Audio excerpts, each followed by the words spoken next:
Hello, I'm Dr. Gloria Horsley. And I'm her daughter, Dr. Heidi Horsley. Heidi and I want to welcome you to Open to Hope Conversations, the podcast. We believe that the greatest gift you can give yourself after a loss is hope, using this moment to connect with others who have not only survived but thrived. So let's get started.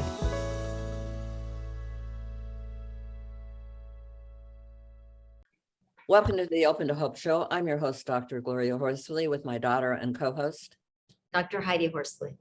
Well, Heidi, we have a guest on today that you interviewed a few years ago, right? About her amazing little daughter. Yep, I interviewed Janine in 2018 about her daughter, Natalia, and we will be talking to her today about nurturing a hope-filled heart. So Janine Salevsky is a bereaved parent whose daughter, Natalia, died in 2013 from complications related to leukemia. She was only 10 years old at the time. Janine is the founder of the nonprofit Natalia's Endless Love. She is the author of the book Natalia's Endless Love, A Love to Live For, and you can get that on Amazon. And she just completed another book, which is a children's book called A Princess Heart. And she is currently starting work on her third book. And as you said, Mom, she was on our show in 2018. So if you go to opentohope.com and Google her, you will be able to listen to that show as well. Welcome to the show, Janine. Thank you. Glad to be here. You've got quite a story, I must say, in reading your book about the fact that you talk about the fact that your husband actually lost a sibling. Have you ever thought about the fact that she'd actually be your sister-in-law? Yes, many times over. Yes. Many years ago. And how many years ago was that? She passed away in 1977, and it was before I met my husband. It's been, she'd be just about my age, actually. And she died at what age? She was 6 when she died. Yeah. And your daughter kind of went through the same process, even coming out of remission. And yes, very much so. And just when I wrote this book here, there's just been so many things that are so similar. Just the way things happen. It was almost uncanny. And I included it in my book because I wanted other people to see that it's almost like there's a connection here. I don't really know what it is connection wise. I can only imagine. I feel like I knew her, just from the stories from my husband. And I always wanted to do something to honor her. I didn't want her to be forgotten. And I know at that time in the 1970s, and, there wasn't a lot of sharing of information, it was kind of a hush type thing. And I never wanted her to be forgotten. My husband would always say, and after we had lost Natalia, he'd say the same thing's going to happen to her that happened to Teresa, that she'll be forgotten. And I said, I promised him, I said, that's never going to happen. As long as I breathe air, Natalia will never be forgotten, and nor will Teresa. kind of breathtaking, isn't it, Heidi? Absolutely. I love that idea. And I know in our last show, we talked a lot about what Natalia did and how she changed the world. And I know that your new book focuses on children. And I'm just wondering, now that you've gotten some hindsight into your own grief process, is there anything that as a parent that you would have done differently with your own children to help them through their grief process? I think every child is so different. And I think what I do is I'm just here. I try not to force my way onto anybody else's. I think they have to grieve on their own. They just need to know that there's someone there that supports them. We spend even a lot of time with our 2 sons, and just knowing they have that foundation is just, to me, that helps them get through. I mean, they're the type that, sometimes just like to do things on their own. And again, it depends upon the child, but my 2 sons are very, very independent and very able to, seems to do things on their own, but yet they know, and they can come to us, and we've always been there. So, just spending quality time together, just knowing, like I said, that we're always there to catch them, always there if they fall, or if, how to ask us or talk about anything. Yeah. So it's important. So your husband must be able to talk to the boys about it in a different way because of his sister. Yeah, he's a little bit different than I am as far as coping and dealing with things.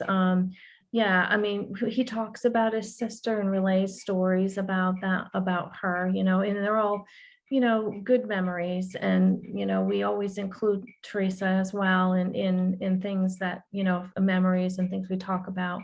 But yes, he does. My way to heal is turning my grief and things like that I have into like, what can I do for other people? And that's kind of, my husband's the same way. We've always been, not focused on but more focused on other people. And it kind of converts that grief into love that you can share. And that's kind of why I think I reached out to be able to spread some of Natalia's love.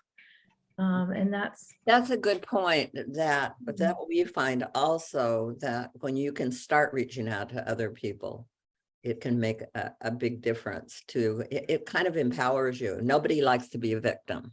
Yeah, and it's true. I mean, grief, and I talk about it in my book, grief is love. I mean, it's love with no place to go. So if you take that, all that love that you have for that person, and you just keep it inside you because you can't share it. You just feel so heartbroken. If you can find a way to channel that love, then your heart remains open and it flows. So from the grief, it turns back into love again, and you're able to share it with other people. And that's where I am. And that's how I started the Angels, is doing something that I knew that Natalia loved so much. And I wanted to, and I thought, what a great continuation. That way she would never be forgotten.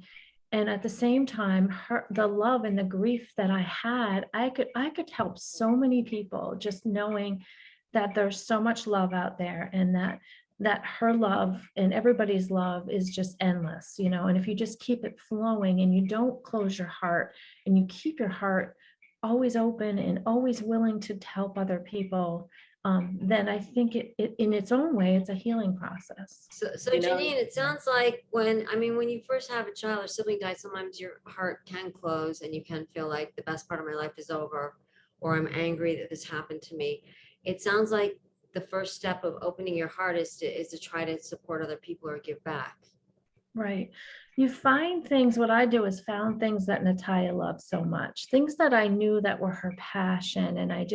And you want to continue. Your biggest fear, I think, when you lose a child, never mind like, the hurt and the loss, but just feeling that they're going to be forgotten. That's, I think if you talk to any parent that has lost a child, even as time goes on, your biggest fear is that they're going to be forgotten. So if there's a way that you can keep that spirit alive in doing something that they so enjoyed and that they would love to do, and they can't be here, but you are. So the way I look at it, Natalia and I, we're a team. I mean, we do things together, and I get inspired by so many different things. And I know it's not all me. It's coming definitely from above. I mean, there's no question that I wouldn't be on this show today without, all the help and the spirit that just moves me. I've never written a book in my life, never was good at writing term papers or anything like that. And this just flowed through me. So you get that passion, and then you're doing the right thing. I used to keep a journal long, before, when my kids were little, just to kind of chronicle everything. And then when Natalia got sick, I just did not do it anymore. I just didn't want to. It was too exhausting to have to, and I didn't want her life to be about her sickness. I just wanted to just live the day, get through the day, and go on to the next day. So when I started writing the book, a lot of people came to me and told me I should write a book, when I talk to people and tell people stories about Natalia.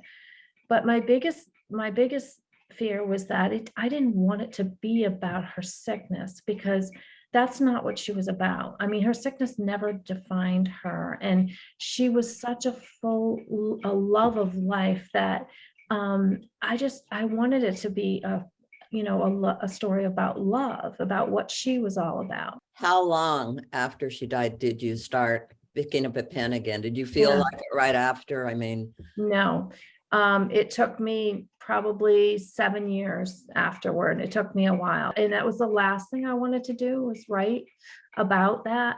A friend of mine inspired me and asked me to join a writing group. And I started, it was right in the midst of COVID, and we started a Zoom writing group, and started writing a little bit, and had people listening to what I read, and they liked it.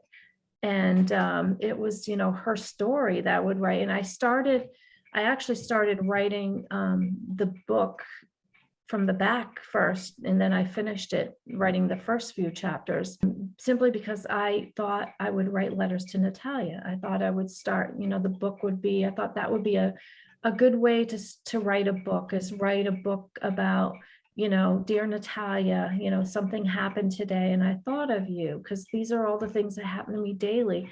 And some of the amazing things and the people and the connections I've had since her passing have just been unbelievable.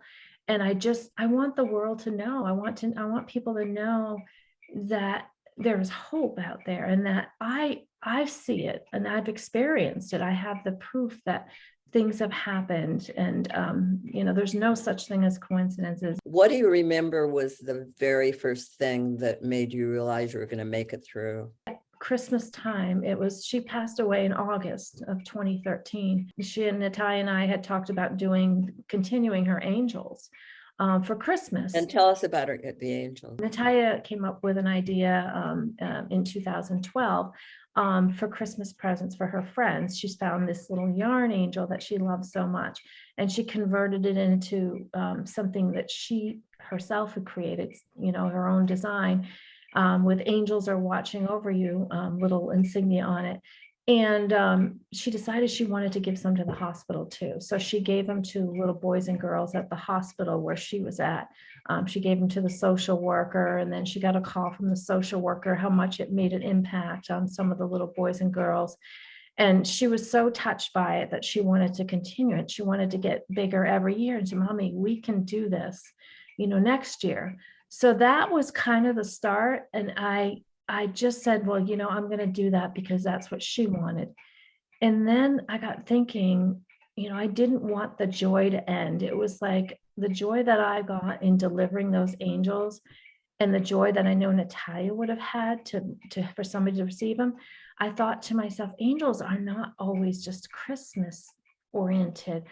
They can be at any time of the year, and they're universal.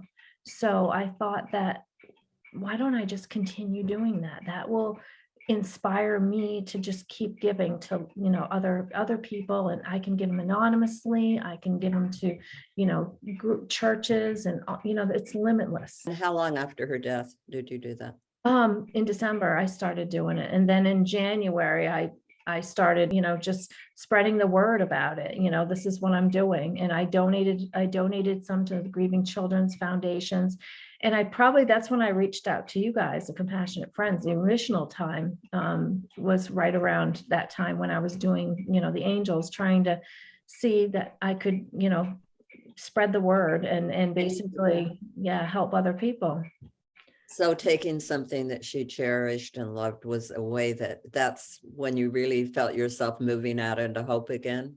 Absolutely. Absolutely. It was kind of, I can't describe the feeling, but it was kind of like, I guess I want to say like a release. Like it felt like the burden wasn't as heavy on me as far as my day to day, because I had something to look forward to. I had a mission, I guess you want to call it. And yeah. Well, Janine, that's what I was thinking. You found meaning by keeping her memory alive through doing things that represented her, and by continuing bonds with her in new and different ways, which I think we all need to figure out how to do that. It's really hard at first, because at first for me, I wanted Scott in the room. I didn't want to continue a bond with them.